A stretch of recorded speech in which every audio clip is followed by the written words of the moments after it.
Hey y'all, welcome back to the channel. Today I am doing another episode of fan answered questions. This is the 7th one, I think. It's been a while. As you can see, I posted this about roughly a week ago at this point, January 27th, and it has been like 3 weeks since I've even done one of these, so I've been meaning to get around to recording this, but a lot of answers here. And the question for this episode was, what are you most looking forward to in the 2022 season, assuming it happens on time? Now, it should happen just at all. I would be shocked if it completely does not happen, but you never know. Assuming it does, that was the question. And we'll just start from the top. Got a few answers like this from Sports Edits 210. How good Corey Seager and Marcus Semien do. That is a big one. I mean, obviously, like we've talked about, they committed $500 million over the next 10 years to these two guys. So they're putting it all in and hoping it pans out. Then, of course, a winning season. That would be a little tough. I tend to be more on the cautious side when it's predictions, and I know last year I was generous with it. After the 2020 season, I said they were going to win like 75 games this year, as in 2021. But I do think 2022, if they get to like 75 wins, that would be a huge win in my book. A lot of people would be disappointed by that, but the reality is they just won 60 games. So a 15-win improvement in one season. That's like if you got Mike Trout, basically, because he's usually worth about 10 wins a year. And then you got like Ohtani or something. That's like 15 wins right there. And for those who don't know, that's based on wins above replacement. That's that whole advanced stat thing that I still don't really get, but it equates to how many wins a player contributes to their team, more or less. And then hopefully a season and a championship. Honestly, yes, I would hope that there's at least a season.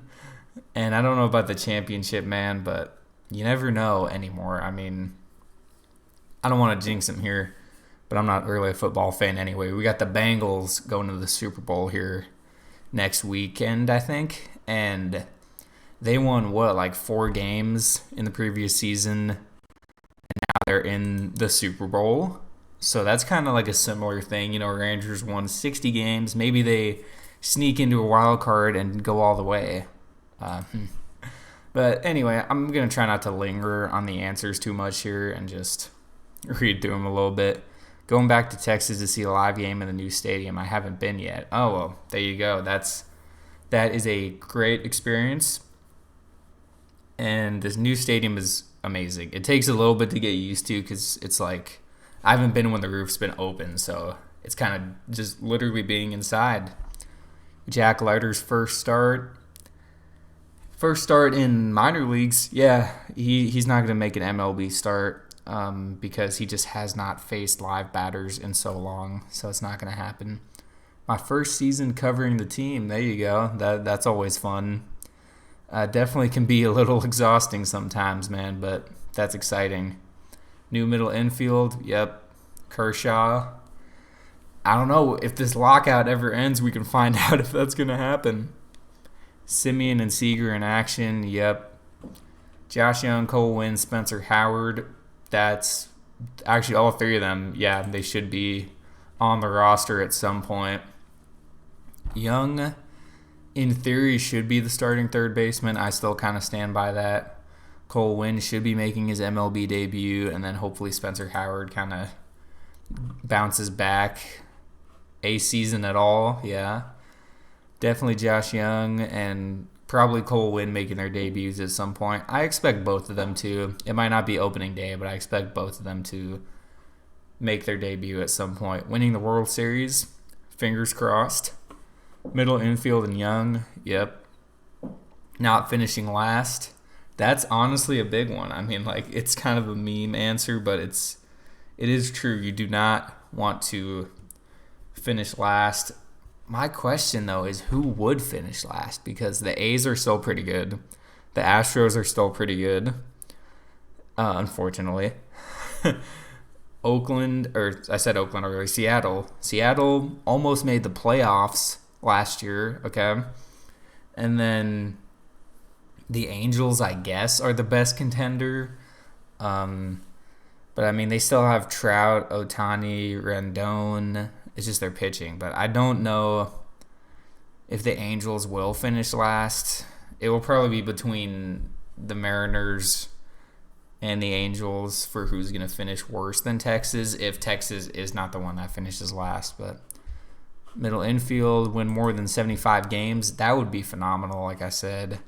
Corey Seager winning the World Series, all great stuff. AL Rookie of the Year campaign from Josh Young. Now that would be that would be something to see. I don't think the Rangers have had a Rookie of the Year in quite some time. I don't know off the top of my head if that's the case or not, but I think it's been a little bit. Road to the World Series.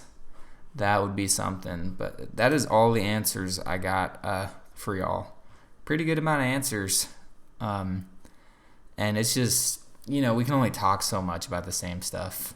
So I like to bring in these kinds of things sometimes where I get your insight on stuff. And I'm hoping that there's going to be something to talk about soon. At the time of this upload, it's 11 days until pitchers and catchers are supposed to report. You can probably throw that out the window if you've been paying attention to my page and what I've been posting about, because not really any good progress is happening. MLB, the short version of the recent events, if you haven't been following, is the Players Association put down an offer, and MLB said, okay, we're going to counter in a couple of days, and then we can talk about it. And instead of countering it, MLB decided to contact a federal mediator to come in and, just help mediate the negotiations, listen to both sides, get insight from everyone. So the Players Association didn't agree to that, obviously, because they're like, what happened to the counter proposal that you were going to do? We don't need a mediator. We just need to go between us. And it seems to be getting worse and worse by the day. But ultimately, there is a little blame on both sides in the grand scheme of it. But you cannot go against the players in this scenario. I mean, they are the product. I talked about this on multiple podcast episodes if you want to hear my extended takes on that. So, not to get off topic here, but looking forward to a 2022 season if we do end up getting it on time and in full, because I don't want a short season again. No one wants a short season again. We want all 162 games. One thing I did see that wasn't promising is that AAA is having their longest season since 1964. They're going to play 150 games, which tells me there might not be a full MLB season, but we'll see. So try to keep it positive. It's tough too, though, because all the news that comes out is pointing in the wrong direction. And we just have to see what happens. That's really all it is. So let me know in the comments what y'all think regarding this question and the whole situation itself. Thanks again for watching, and I'll talk to y'all later.